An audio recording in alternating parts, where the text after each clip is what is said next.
সাদিয়ার প্রথম সন্তান মেয়ে। দ্বিতীয় সন্তান জন্মাবার আগে থেকেই সাদিয়া তার বান্ধবীদের বলে বেড়াচ্ছেন যে এবার তার ছেলে হবে। অবশেষে সেই শুভক্ষণ এলো। সাদিয়া একগাল হেসে বান্ধবীদেরকে বললেন, কি বলেছিলাম না?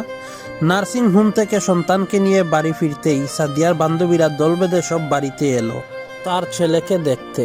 বিছানার উপর কাঁথা দিয়ে সুন্দর করে ডেকে তার ছেলেকে রাখা, শুধু মুখ আর হাত দুইটা বাহিরে। কেউ বলল, ছেলের মুখের গঠনটা দেখেছো, একদম বাবার মতো হয়েছে। কেউ বলল, চুলগুলো দেখেছো, একদম বাবার মতো হয়েছে। আবার কেউ বলতে লাগলো, ছেলের হাত দুইটা দেখেছো, একদম বাবার মতো হয়েছে। বান্ধবীদের এত কথাবার্তা বলায় ছেলের ঘুম গেল ভেঙে। অমনি ছেলে হাত পা ছুটতে শুরু করলো। ছেলের কোমর থেকে জোরানো কাঁথাটা সরে গেল, আর সেখানেই যত আপত্তি। বান্ধবীরা বলল, কি রে সাদিয়া, তুই না বললি ছেলে হয়েছে? তখন সাদিয়া বলল, ছেলের সব কিছুই কি বাবার মতো হবে?